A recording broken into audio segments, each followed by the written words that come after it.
It's starting that relationship and building the next generation's knowledge that there's a different way to do things. You know, there's a story out there that we can either have successful, profitable farms, or we can have that nice nature stuff. But it's not true. And this is the proof that that's not true. We're dealing with, as farmers, two very important resources, soil and water. We want to hand this off to our grandchildren better than we found it. At least that's what I'm trying to do.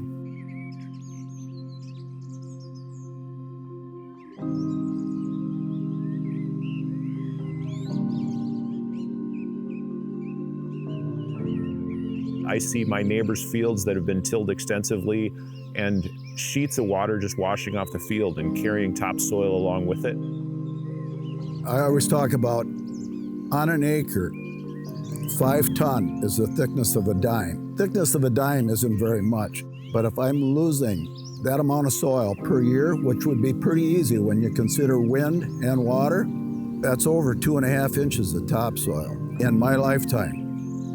So somebody please tell me how that's sustainable. I'm Jennifer Tonko. I'm the Executive Director of Clean River Partners.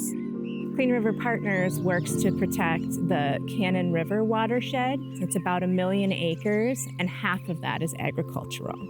So our work is really all about building conservation ag practices by working with people who want to do this. Support from Fishers and Farmers Partnership has been huge for this project. It's about bringing people with shared interests together. You know, there's a story out there that we can either have successful, profitable farms, or we can have that nice nature stuff. But it's not true. And this is the proof that that's not true. In 2005, started no-tilling, and it was about keeping the soil in place. The earthworms just multiplied. It was unbelievable. And that's the start of life.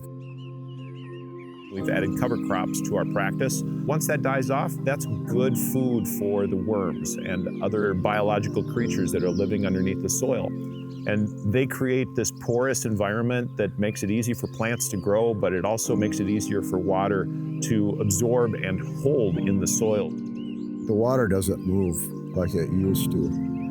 I just came off of serving 8 years on the Soil and Water Board. We had guys come in and say they had a ditch problem, and it was always my first question, do you have a ditch problem or do you have a water infiltration problem?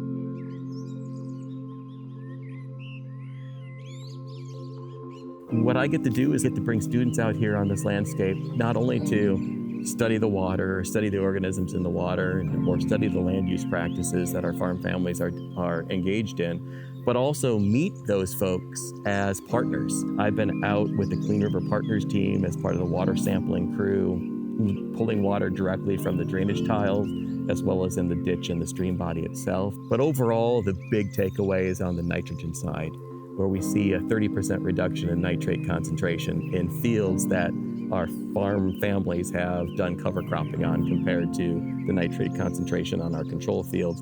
A small amount of effort goes a long way. My name is Scott Nesbitt.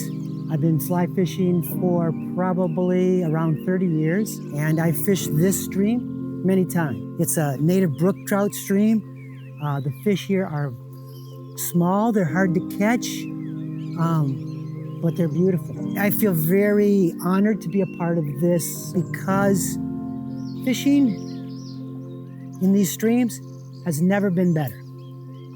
The streams are, in general, doing great, and a lot of it has to do with what the farmers are doing. So things like buffer zones and cover crops and no-till farming just makes the streams so much cleaner.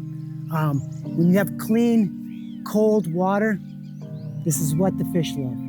And it's in a large part due to all the great stuff that farmers are doing. If you've got a group of 7 farmers that say, we're gonna try something new and all of our fields are gonna look different, there's safety in that number, but there's also good learning in that group. I would encourage any farmers that are thinking about doing some of these practices that haven't been doing it to do it. And one of the things that's been said today by these people, it's hard to get going on doing something you haven't done before. but just try some of this stuff out.